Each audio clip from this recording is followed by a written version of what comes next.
දරා ගන්න පුරුදු වෙන්න. ඒකටනේ මේ ධර්මයක් තියෙන්නේ. අපි දරාගෙන ඉන්නේ මොකෙන්? ධර්මයෙන්. දුක් විඳින අපිට සැප විඳින්න වෙයි, සැප විඳින අපිට දුක් විඳින්න වෙයි. ජීවිතේ දවසක් එනවා මරණානුස්සති කමඨහං දේශනාවේ බුදුහාමුදුරුවෝ උගන්වනවා. ඔය මේ ඉඳගෙන ඉන්න විදිහට නෙමෙයි සමහර විට හෙට ඉඳ වෙන්නේ. ඒ හින්දා දරා ගන්න පුරුදු වෙන්න. අර මතකද දැන් අවුරුදු 2ක් විතර ඇති දක්ෂ ව්‍යාපාරිකයෙක් තාත්තා කෙනෙක් කෝටි ගාණක බිස්නස් එකකට එළියට බැස්සා. බහින්නකොට ගෙදර හිටපු පොඩි එකා ගල් කැටයක් අරගෙන කාර් එකේ අතුල්ලනවා. තාත්තා ඩිකිය ඇරලා ඩිකියට දැම්මේ බ්‍රීෆ් කේස් එක. ඩිකිය තිබ්බා වීල් බ්‍රෂ් එක. පොඩි එකා ගල් කැටෙන් අතුල්ලනවා කාර් එක.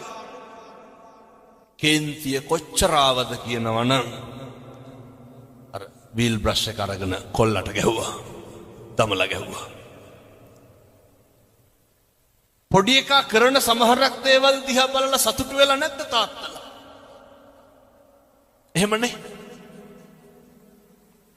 ප්‍රතිරූප ගොඩ නගන්න එපා. මේ වචනේ නම් කියන්න පුළුවන් පැය 4ක් විතර. මේවා හරි මධ්‍යස්ථ වෙන්න.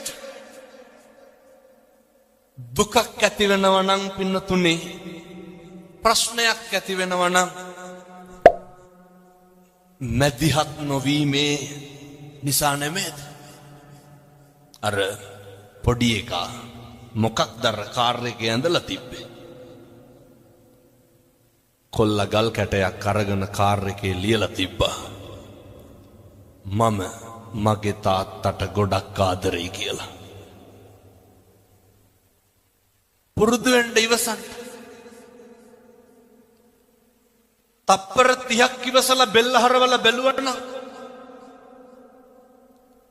ගහයිද ගල් කැටේ වීල් බ්‍රෂ් එකේ? මම මගේ තාත්තට ආදරෙයි කියලා ලියලා තිබ්බේ. ජීවිතේ ඉවසලා බැරිම තැනක් එනවනේ.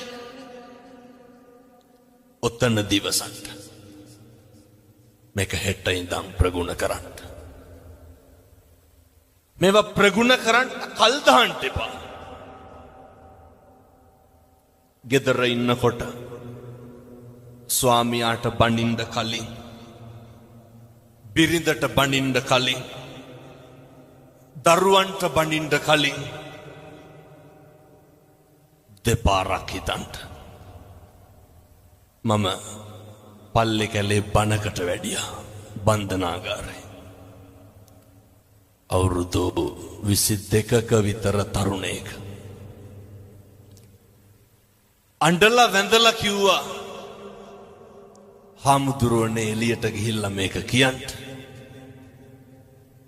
කියන්නලු කවදාවත් අනුන් හින්දා.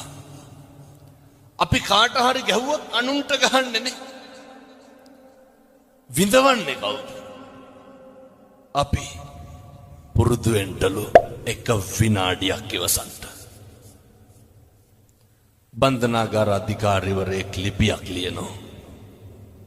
මරණ දඬුවමට උරුමකම් කියන හිරකාරයෝ 100ක් අරගෙන අහන්න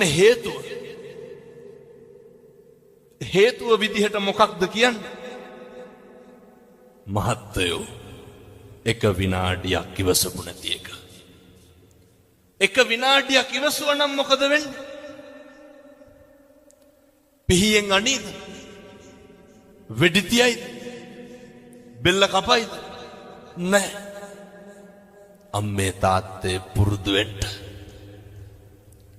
මේකක්වත් අපිට ඕන විදිහට වෙන්නේ නැහැ. බුදුරු කොහොමද පැහැදිලි කරේ? අචින්තිතම්පි භවති චින්තිතම්පි විනස්සති. මේ ලෝකේ කවදාවත් හිතන දේ වෙන්නේ නැහැ. වෙන දේ හිතා ගන්නත් බෑ. එහෙම නෙමෙයිද? ඕක අපි දන්නවනේ. මොකක්ද අපි කියලා මේ ලෝකෙ වෙන්නේ? මේක හැම එකක්ම වෙනස් වෙනවා. නැත්ද? මොකක්ද වෙනස් වෙන්නේ නැත්තේ? දරුවෝ වෙනස් වෙනවා. කියනවා නේද? බැඳ ගමන් පවුල් දෙදරනවා කියලා. එක මේකේ හැටි.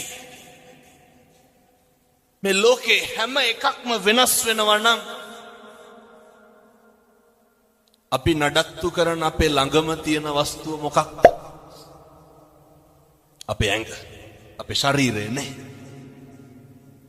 මේ කෙස් ටික වෙනස් වෙන්නේ නැද්ද? මම මේ කියන්නේ බාහිරයේ පැත්තකින් තියලා අපිට ඕන විදිහට ඕක තියාගන්න පුළුවන්. කවුද අර ඇමරිකාවේ පොප් ගායකයා අවුරුදු 100කට විතර වැඩියෙන් ඉඳ හිටියේ? Michael Jackson. මොනවාද ජැක්සන්ට තිබ්බ අඩුපාඩු? අපිට දැන් මොකක් හරි වුණොත් හික් අඩුවටනේ උපරිම යන්න තියෙන්නේ. අය මොකෝ දැන් නව ලෝකෙට යන්නේ. ඔය තියෙන එක දාගෙන යනවා. මයිකල් ජැක්සන්ට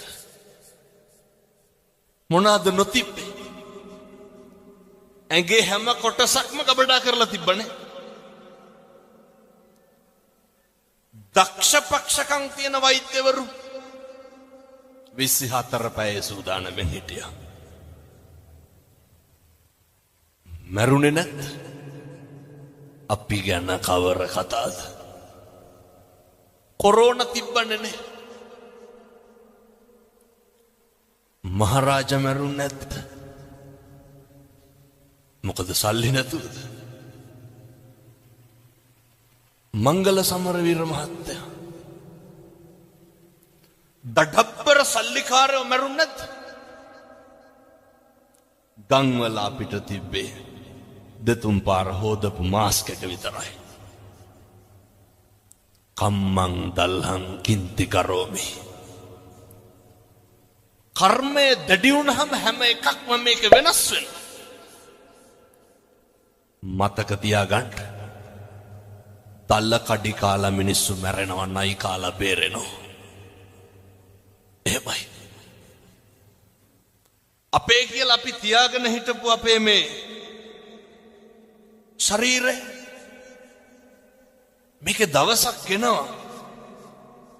අර බුදුහාමුදුරුවෝ උගන්වන්නේ මගේ නිකන් ටැග්ලයින් එක වගේ තියෙන්නේ අත්තාහි අත්තනෝ නැත්ති.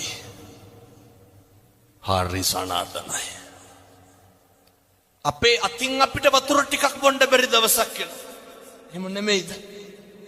මොනවාද වෙනස් වෙන්නේ නැත්තේ? දරුවෝ වෙනස් වෙනවා. බිරිඳ වෙනස් වෙනවා. පෙම්වතා වෙනස් වෙනවා. බාහිර ලෝකයේ කවර කතාද මමත් වෙනස් වෙනකොට. ඒ හින්දා කිසිම දෙයක් ගැන අධිතක්සේරුවෙන් ඉන්න එපා. අතීතං නානු සෝචන්ති නප්ප ජප්පන්ති නාගත පච්චුප්පන්නේන යාපෙන්ති. බුදුරු දේශනා කරේ. අතීතය ගැන හිතලා දුක් වෙන්න එපා. අතීතේ හිරකාරයෙක් වෙන්න නරකයි. ඔය මේ පින්නතුන්ගේ නැද්ද ජීවිතේ අතීතයට ගියොත් නිවැරදි කරන්න මොකක් හරි. සමහර පින්නතුන් කියනව නේද ඔය දැන් නම් හාමුදුරනේ කරන්න දෙයක් නැතිකමට ඉන්නේ කියලා. දරුවෝ හින්දා ඉන්නේ කියලා කියන්නේ අම්මලා සේර මොළු වනනවා. ඒක ඇත්ත. අප්පිරිය වෙලා ඇති.